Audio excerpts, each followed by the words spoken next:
டாக்டர்கிட்ட காமிக்கிறதுக்கு பயப்படாதீங்க. உங்களுக்கு காமிச்சு மருந்து அனுப்புறதுக்கு. சரி, நாங்கள் ட்ரீட்மெண்ட் கொடுக்குறோம். நீங்கள் தைரியமாக இருங்க, உங்களுக்கு ரெடி பண்ணிடலாம். இப்போ நடந்து வரும்போது ஜலிக்கு செருப்புக்கால் ஜலி கீழே வந்த மாதிரி அந்த இது நோகுதுன்னு அவங்களுக்கு காட்டுறதுக்கு அது ஒட்ட வச்சுக்கிறது. சரி சரி சரி சரி. ஓகே.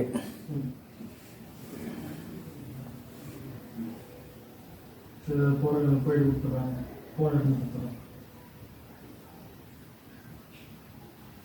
வேற ராமர் நம்பர் தட்டுங்க, பழைய நம்பர் தான் இருக்கும்.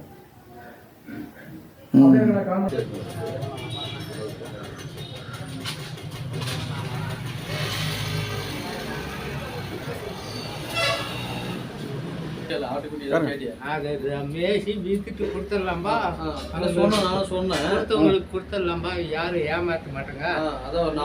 ஊரெல்லாம் தெரியல, நான் எங்க போயிருவேன் சொல்லிட்டே இருந்தார் சார். நம்ம புதுக்கோட்டையில உள்ள சார் சொல்லிட்டு இருந்தாங்க, எனக்கு கிடைச்சது வந்து முப்பு தெய்வீகமா தான் கிடைச்சிச்சு. முப்பு வந்து எனக்கு தெய்வீகமா தான் கிடைச்சிச்சு. தெய்வீகம்னு சொல்றதுலாம் வார்த்தையில சொன்னாங்க, எனக்கு கிடைச்சதே தெய்வீகமா தான் கிடைச்சிச்சு. எப்படி கிடைச்சிச்சுன்னா, எனக்கு முப்பு கொடுக்கும்போது கோயில்ல படைச்சு, பிள்ளையார் கோயில்ல வந்து உச்சி பிள்ளையார் கோயில்ல படைச்சு, முருகன் கிட்ட படைச்சு, அதுக்கு பூவெல்லாம் வச்சு எனக்கு உபதி பிரசாதத்தோட தான் உப்பு வந்தது. இது என்னைக்கு வந்ததுன்னா ஜனவரி மாசம் 21ஆம் தேதி வந்தது. மறுநாள் வந்து ராமர் கோயில் கும்பாபிஷேகம். இந்த வருஷம் ஜனவரி 22 அன்னைக்கு காலையில நான் வந்து எடுக்க ஆரம்பிச்சேன். அன்னைக்குதான் கும்பாபிஷேகத்தை அன்னைக்கு நான் எடுக்க ஆரம்பிச்சேன். எடுக்கும் போதெல்லாம் வந்து அவ்வளவு நம்பிக்கை எல்லாம் இல்லை. நான் நிறைய ட்ரை பண்ணிட்டேன், எவ்வளவு ட்ரை பண்ணிட்டேன், நம்பிக்கை எல்லாம் இல்லை. சரி, பாலகிருஷ்ணன் சார் சொல்லியிருக்காரு, ஒரு நம்பிக்கையோட செய்வோம், அதுல எந்த மெடிசன் நம்ம குறை சொல்லக்கூடாது அப்படின்னு சொல்லிட்டு நான் மருந்து எடுத்தேன். சொன்னதை கரெக்டா செய்வேன். எந்த மருந்து கொடுத்தாலும் அதுல வந்து ஒரு நாள் கூட, இன்னைக்கு வரைக்கும் நான் ஒரு நாள் கூட ஒரு வேலை கூட எதையுமே மிஸ் பண்ணதில்லை. இந்த தேதி வரைக்கும் கரெக்டா என்ன வேலை இருந்தாலும் அதை கரெக்டா அந்த டைமுக்கு கரெக்டா செஞ்சிருக்கேன். அப்போ வந்து என்ன ஆச்சுன்னா, ஜனவரி 22 பிப்ரவரி 12 எனக்கு வந்து எனக்கு இருக்கிற problem, major problem arthritis, heart problem, diabetic, இப்போ ஒரு பிரச்சனை புதுசா சேர்ந்துருக்கு. ஸோ அது வந்து அந்த பிப்ரவரி மாசம் 12ஆம் தேதி அன்னைக்கு எனக்கு பயங்கர லோ சுகர் வந்துருச்சு. ரொம்ப கஷ்டப்பட்டேன்.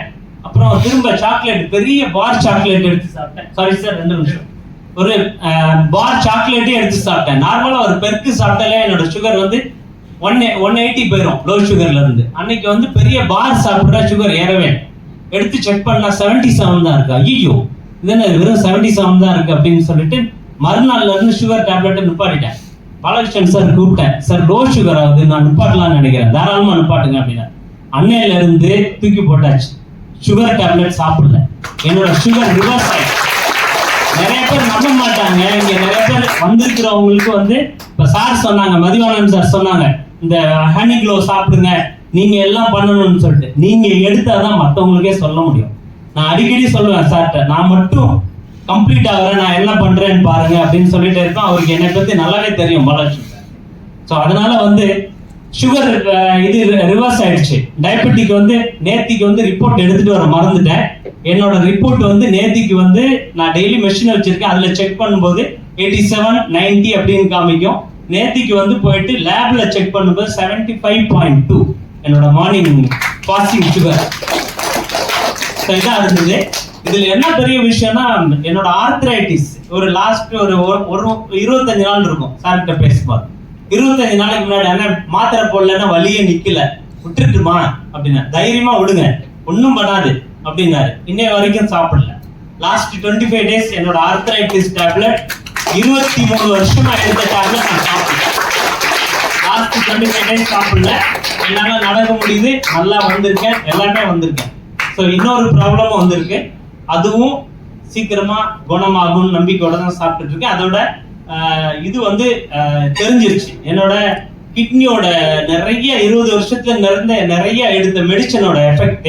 என்னோட கிரியாட்டினின் அளவு வந்து 2.03 போயிருந்தது. என்னோட ரைட் கிட்னி வந்து 1.2 சென்டிமீட்டர் வந்து சுருங்கிருக்கு. இது ரெண்டும் எனக்கு நடந்திருக்கு. ஸோ இப்போ என்ன ஆயிருக்குன்னா, அது தெரிஞ்சதுக்கு அப்புறம் அதை கண்டினியூவா நான் என்ன பண்ணணுமோ அதுல நிப்பாட்டவே இல்லை, எல்லாமே சாப்பிட்டுட்டு தான் இருக்கேன். இப்போ என்ன ஆயிருக்கு, என்னோட கிரியாட்டின் லெவல் வந்து 1.63க்கு வந்து 1.63க்கு வந்திருக்கு. நான் எல்லாத்தையும் ஃபாலோ பண்ணிட்டு இருக்கேன்.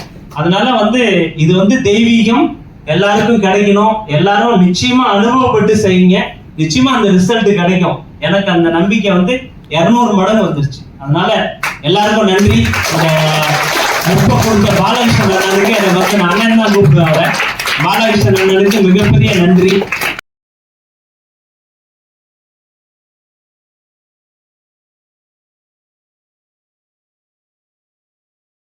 வணக்கம், குட் ஆஃப்டர்நூன். எப்படி இருக்கீங்க? எல்லாருமே சூப்பராக இருப்பீங்கன்னு நம்புறேன்.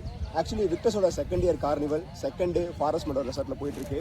நம்ம கொஞ்ச நேரம் பார்த்தோம், நிறைய பேர் இன்கம் ஏர்ன் பண்ணவங்க, பிசினஸ் ஆப்பர்ச்சுனிட்டி எடுத்தவங்க, இந்த மாதிரி எல்லாமே பார்த்தோம். ஸோ அவங்க எல்லாருமே பேசும்போது ஒரு ப்ராடக்ட் டெஸ்ட் சூப்பராக இருந்துச்சு, ப்ராடக்டோட ரிசல்ட் நல்லா இருந்துச்சு அப்படின்னு நிறைய பேர் சொல்லியிருப்பாங்க, கேட்டிருப்பீங்க. பட் அந்த ப்ராடக்டோட ரிசல்ட் இங்கே ஒரு மனுஷனை நம்ம முன்னாடி வச்சிருக்கு. ஸோ அந்த ப்ராடக்ட் அவர் எவ்வளோ நல்லா சாப்பிட்டாரு, அவருக்கு ப்ராடக்ட் என்னெல்லாம் ரிசல்ட்ஸ் கிடைச்சிது, ஸோ அந்த ப்ராடக்ட் முன்னாடி அவர் எப்படி இருந்தார் அப்படி எல்லாமே அவருக்கு கேட்போம். ஸோ அந்த மாதிரி ஒரு ரிசல்ட் நம்ம கொடுத்துருக்காங்க. மேச்சேரியிலிருந்து சிவச்சந்திரன் சார் வந்திருக்காங்க. சிவச்சந்திரன் சாருக்கு இந்த ப்ராடக்ட் கொடுத்தது யாருன்னு கேட்டிங்கன்னா, நம்ம கோபி சார் டீமில் இருக்கிற கண்ணன் சார் தான் இந்த ப்ராடக்ட் கொடுத்தாங்க. ஸோ கண்ணன் சாருக்கும் இதற்கு பெரிய தேங்க் பண்ணும். ஏன்னு கேட்டிங்கன்னா, நீங்கள் இப்படி ஒரு அழகான ஒரு டெஸ்டிமோனி கிடச்சிங்கன்னா அன்றைக்கி கண்ணன் சார் பண்ண ஒரு சின்ன சப்போர்ட் தான். So Kannan sir, once again உங்களுக்கு ஒரு வாழ்த்துக்கள் சார். ஸோ நம்ம இப்போது நேரடியாக சிவச்சந்திரன் சாரை பார்க்க போகிறோம். சிவச்சந்திரன் சார் வணக்கம். வணக்கம் சார். எங்கேருந்து வந்திருக்கீங்க சார்? சார் வணக்கம் சார், நான் மேச்சேரியிலிருந்து வந்திருக்கேன் சார். இந்த ப்ராடக்ட் எவ்வளோ நாளாக சாப்பிட்டுட்டு இருக்கீங்க? இப்போ ஒரு 1 இயராக சாப்பிட்டுட்டு. 1 இயராக சாப்பிட்டு. இந்த ப்ராடக்ட் நீங்கள் எதுக்காக சாப்பிட்டீங்க? அதுக்கு மேலே என்ன கம்ப்ளைண்ட் இருந்தது? ஸோ அந்த ப்ராடக்ட் சாப்பிட்றதுக்கு என்னெல்லாம் பெனிஃபிட் கிடைச்சிருக்கு அப்படிங்கிறத நீங்கள் எங்கள் மக்களுக்கு கொஞ்சம் சொல்லுங்கள் சார். நன்றிங்க சார், சொல்கிறேங்க சார். அதாவது ஏறத்தாழ ஒரு 1 இயருக்கு முன்னாடி ஒரு 2 வருஷ காலமாக எனக்கு ஹார்ட்டில் ப்ராப்ளம் சார். ஒரு வால்வு முழுசாகவே டேமேஜ் ஆகிருக்குது. அந்த வால்வு சுற்றி ஏதோ ஸ்ட்ரிங்கு மாதிரி இருக்குன்னு சொல்கிறாங்க, அதுவும் கட் ஆகிடுச்சின்னு சொன்னாங்க. ஸோ அதனால் எனக்கு பிளட் பம்பிங்கில் ஆரிக்கல்லேருந்து வென்ட்ரிக்கலுக்கு பிளட்டு போகிறதுல டிஸ்டர்ப் ஆகிட்டு பாடி ஃபுல்லாக பிளட் சர்க்குலேஷன் குறைஞ்சி போச்சுங்க. குறைஞ்சி போயிட்டு அங்கங்கே என் விரலாம் இப்படி நின்றுருங்க சார், அப்படியே நின்றுரும் இயங்காமல். இடுப்பு வலி, தலைவலி, உடம்பு எல்லாமே வெளியேறி போக ஆரம்பிச்சிருக்குது. என்னுடைய வெயிட்டை ஏறத்தால 35 கிலோவுக்கு வந்துச்சுங்க சார். என்னுடைய வெயிட்டு 35 கிலோ. பார்த்திங்கன்னா ஏதோ அந்த எலும்பு கூடு இருக்கிற மாதிரி மட்டும் இருக்கும். ஸோ அந்த மாதிரி இருந்தது.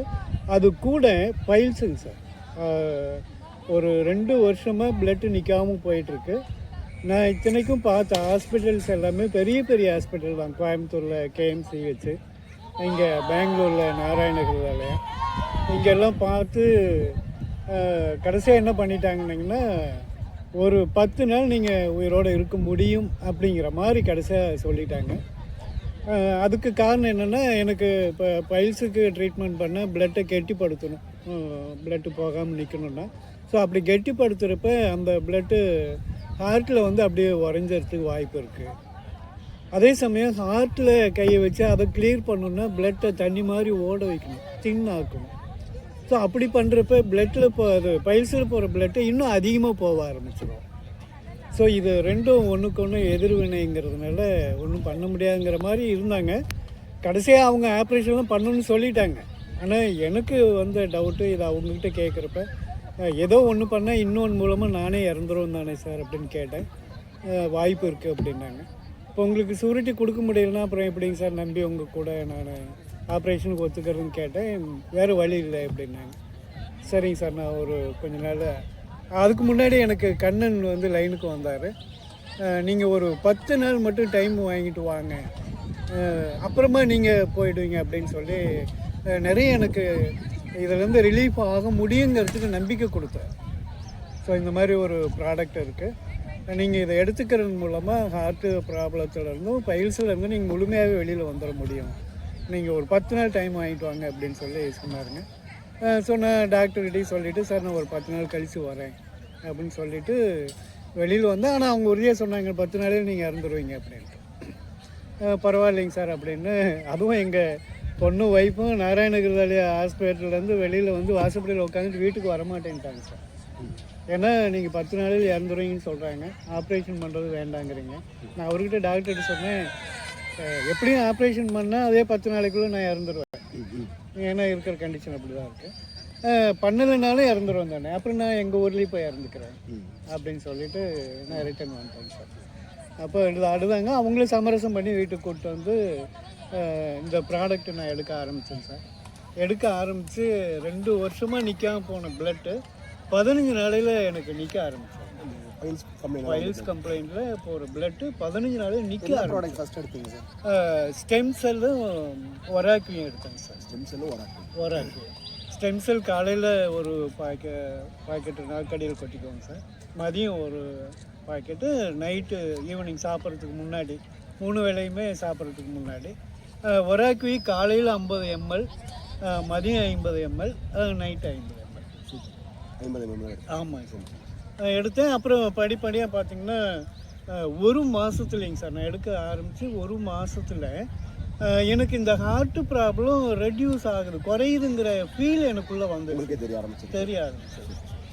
ஏன்னா என்னுடைய அந்த உடல் இயக்கத்தில் நிறைய வித்தியாசங்களை உணர ஆரம்பித்தேன்.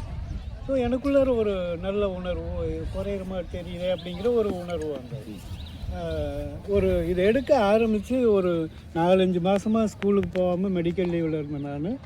1 மாதம் 1.25 மாதத்தில் மறுபடியும் ஸ்கூலுக்கே போக ஆரம்பிச்சேன். ஆமாங்க சார்.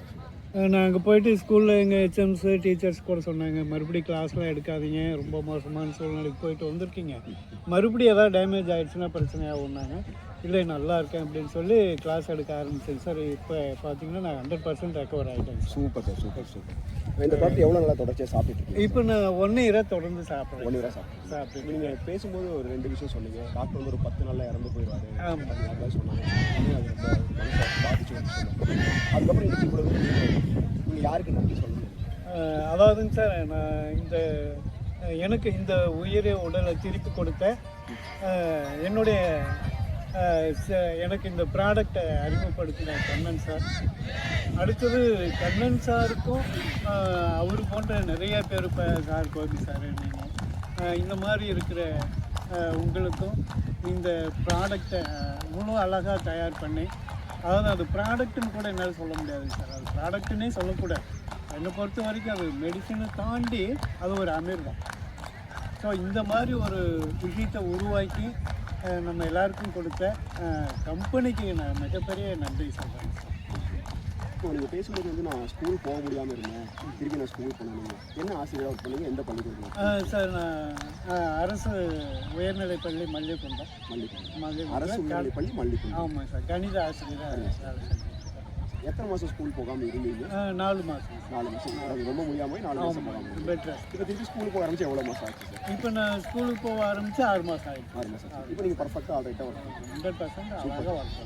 ரொம்ப சந்தோஷம் சார் உங்களை சந்திச்சதில்லை. ஆனால் உங்களுக்கு முன்னாடியே நீங்கள் இந்த ரிசல்ட் நீங்கள் தான் எங்கிட்ட சொல்கிறீங்க, பட் உங்களுக்கு உங்களை பார்க்கறதுக்கு முன்னாடியே உங்கள் நண்பர்கள் யாரோ ஒருத்தர் வகையில் வந்து எங்கிட்ட ஒரு ஃபேஸ்புக் மூலமாக பார்த்து சார் இந்த மாதிரி மேய்ச்சல் ஒருத்தர் மாதிரி ரெடியாக இருக்காரு, பட் ஆனால் ஒரு நம்பர் எங்கிட்ட இல்லை, ஸோ பார்க்க எப்படி கேட்கன்னு தெரியல. நாங்கள் கூகுளில் சர்ச் பண்ணும்போது உங்கள் நம்பர் தான் கிடச்சின்னு சொல்லிட்டு எங்கிட்ட ப்ராடக்ட் வாங்கி தொடர்ச்சி ஒரு 5 மாதமாக சாப்பிட்டு இருக்காங்க. ஸோ கண்டிப்பாக அந்த குடும்பம் நல்லானதுக்கும் உங்களோட அந்த பிளஸிங்ஸாக சார் காரணம். ரொம்ப நன்றி சார். அது இன்னொரு விஷயம் நான் சொல்லிக்கணும்னு ஆசைப்படுறேங்க சார்.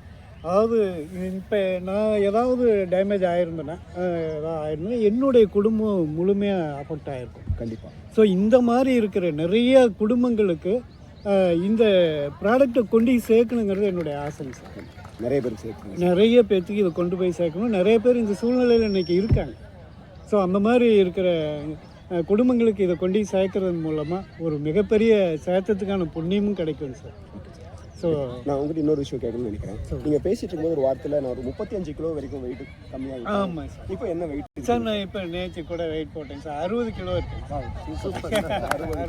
25 கிலோ கெயின் ஆகிருக்கு. ஆமாம் சார், கெயின் ஆகிருக்கு. நீங்கள் பேசும்போது 2 விஷயம் சொல்லுவீங்க. எனக்கு ஹார்ட்டுக்கு போகிற ரத்தம் வந்துட்டு ப்ளீடிங் ஆகி தண்ணியாட்டம் மாறணும். ஆமாங்க. ஆனால் பைல்ஸ் கம்மியாக ரத்தம் வந்து கெட்டியாக பிரச்சனை இருக்கணும். ஸோ இந்த 2 காம்ப்ளிகேட்டாக பிரச்சனையும் ஒரு கோர்வராக்கையும் ஒரு ஸ்டெம்பையும் உங்களை சரி பண்ணியிருக்கு அப்படின்னு சொல்கிறதுல உண்மையிலுமே ஒன்ஸ் அகைன் இந்த பாட்டு இன்னும் பெரிய மரியாதை, பெரிய நம்பிக்கை, இன்னும் நிறைய பேர் கூட சேர்க்கணும் என்ன வந்திருக்கு.